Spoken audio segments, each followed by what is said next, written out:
देखो क्या बही खाता क्या है, क्या इनकी स्टोरी है, क्या कहानी है। तो पता चला कि इसने धोखे से एक बार नारायण का नाम लिया है। काहे से लिया है? धोखे से लिया है, इच्छा से नहीं लिया है, प्रेम से नहीं लिया है, जानबूझ करके नहीं लिया है, लेकिन धोखे से अपनी रक्षा के लिए पुत्र को पुकारा। बही खाते पलटे गए, देखा गया तो कहा कि इसको ले जाओ यमराज के यहाँ पहुंचा दो। ये तो कुमार्गी है, ये तो कुमार्गी है, व्यभिचारी है, कलंकित है, पतित है। लेकर के यमराज के यहाँ पहुंचे। यमराज के यहाँ दोनों जन बैठ करके पूछने लगे, भाई हमारे यहाँ क्यों लेके आए? बोले इसलिए लेके आए कि ये इस तरह का कर्म किया है। तो धर्मराज और यमराज दोनों जन मिल करके निर्णय करने में पड़ गए कि भाई इसका कुछ तो फल जो हो वो दे दो, बात खत्म कर दो, समस्या का समाधान कर दो। तो दोनों विचार करने लगे कि इसको क्या दिया जाए, क्या फल दिया जाए। अब वो व्यक्ति भी कहने लगा कि भैया अगर पढ़े लिखे नहीं हो तो अपने अपने पद से इस्तीफा दे दो, हम ही को बैठा दो कुर्सी में, हम निर्णय करेंगे। अब तो ये दोनों परेशान हो गए कि हमारा पद भी चला जाएगा, ऐसा लगता है। इसको लिया के बवाल में पड़ गए।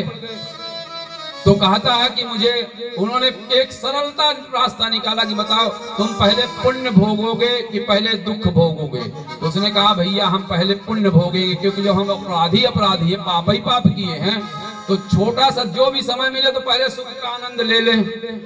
अब हम 3 दिन से दुख भोग रहे थे, किसी से कह नहीं रहे थे, और जाएं जब लेट जाएं तो 3 आदमी हमारे, एक वो आइडेक्स लगाए मालिश से कि ये झंडू बाम लगाएं पीछे पूरा, जब मालिश करें लगातार तो हम किसी से कह तो सकते नहीं थे, अपनी पीड़ा अपने में रखे, परंतु भगवान से सुनाए तो आज देखो हमको बढ़िया सुख मिल गया। तो भाई दुख के बाद सुख मिलता है, तो उसने क्या किया कि हमको पहले सुख चाहिए, बाद में दुख लेंगे, जो भी पुण्य होगा बाद में, पहले हमको अभी सुख चाहिए नाम। दोनों ने पालकी बनवाया। क्यों पालकी बनवाया? वो ये कहता है, सीधे सीधे संक्षिप्त में ये कथा को सुने, आगे ले चलते, बहुत जल्दी में करेंगे। वो ये कहता है कि अगर पढ़े लिखे नहीं तो इस्तीफा दो, नहीं तो हमारे लिए हमसे रेंगा नहीं चला जाता। मैं वैसे भी मृत्यु लोक में परेशान हो चुका हूँ, धक्का खाया हूँ, अब तो मुझे कहीं ले चलना, निर्णय करने, तुम्हारा काम, वाहन घोड़ा की व्यवस्था करो तब जाएंगे। मजबूर हो गए दोनों, धर्मराज और यमराज दोनों ने एक बढ़िया पालकी मंगवाया और न सेवक को लगाया न कुछ, बोले चलो भैया तुम हम लेके चलते हैं। तो लेकर के उसको पालकी में बैठा करके गए। तो कहे देवराज इंद्र, देवताओं के राजा इंद्र हैं, उनसे ये इसका निर्णय कराएंगे। इंद्र ने सोचा कि यार जिसकी पालकी लेकर के धर्मराज जी स्वयं आ रहे हैं, यमराज जी आ रहे हैं, तो इंद्र ने सची को कहा, पुरंदर ने सची को बुलाकर कहा, द्वार पे कोई ऐसा अतिथि आ गया, चल के सेवा करो, पुष्प वर्षा करो। अप्सरा को बुला करके स्वागत किया। क्या बात है, ध्यान देना, उल्टा तिरछा कैसे भी नाम लेने का। इंद्र ने फूलों की वर्षा करके लेकर के आया, बैठाया, समस्या का प्रश्न किया गया, भाई ये कौन है, कौन ऐसे महापुरुष है? तो यमराज और धर्मराज हाथ जोड़ के कहते हैं, देवेंद्र, देवेंद्र यही तो समस्या है जो हमको आपके पास आना पड़ा है, इसीलिए आपके पास आए कि इस महापुरुष ने हमको इस तरह से करके रखा है। तो ये कहता कि मुझे पहले पुण्य चाहिए, फल चाहिए, फल प्राप्त करने के लिए तो हम लोग इसका निर्णय नहीं कर पाए, इसलिए आपके पास आए हैं। इंद्रदेव ने सची से कहा, देवी बताओ ये कितने पागल हैं, अरे हम तो उन्हीं के बल पर ये राज सिंहासन कर रहे, छत्र लगा के चल रहे, हमको इसका फल का क्या पता, फल तो हमने कभी जाना ही नहीं है, हम तो आनंद ले रहे हैं उनके बल पर, तो चलो उनके पास। तो इंद्र भी लग गया साथ में, और इंद्र और ये 3 अब पहुंचे जाकर कहा भगवान हरि ब्रह्मा के पास, जो सृष्टि के रचयिता है, ब्रह्मा के पास पहुंचे। ब्रह्मा से कहा गया, ब्रह्मा ने भी स्वागत किया, वंदन किया, जल्दी बता दें। ब्रह्मा ने कहा भाई हम सृष्टि बनाना जानते हैं, हमसे ये 3-5 नहीं बनता। शंकर जी राम राम दिन भर रखते हैं, उन्हीं के पास चलो, वही सब समस्या का समाधान कर देंगे। ब्रह्मा विधाता भी साथ में लग गए।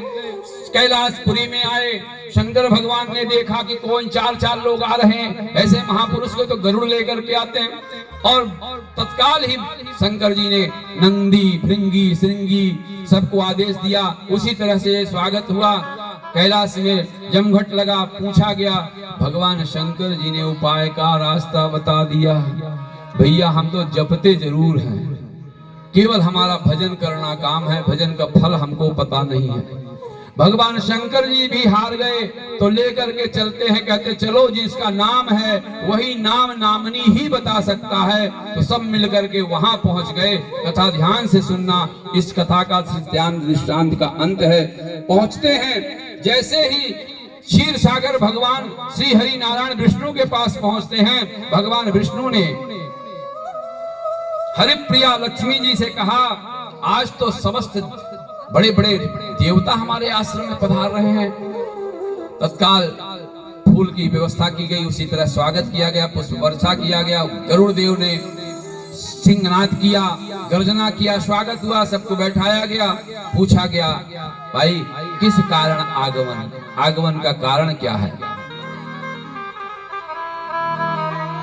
वही समस्या बताए, इस कारण से आए, प्रभु कृपा करके हम लोगों का उद्धार करो और इसका निर्णय करो। भगवान श्री हरि बोल रहे हैं, ध्यान से सुनना। कि यत्र योगेश्वरो कृष्णो तत्र पार्थो धनुर्धरा तत्र श्री विजयो भूति ध्रुवो नीतिर्मतिर्मम। मेरा तो ये मत था कि जहां पर यश होता है वहीं पर, जहां धर्म होता है वहीं पर जय होती है, वही विजय होती है, बाकी तो सब पराजय हो जाते हैं। परंतु आज मैंने देखा कि अधर्म को भी लेके धर्म के लोग यहाँ तक आ रहे हैं, ये तो हम अचंभव देख रहे हैं। तो बोले महाराज हमारी समस्या का समाधान ये बात तो नहीं हुई। तो बोले तो बोले आप इसका फल दीजिए। तो बोले फल अब यही है कि अब हम भी पालकी में लग जाएं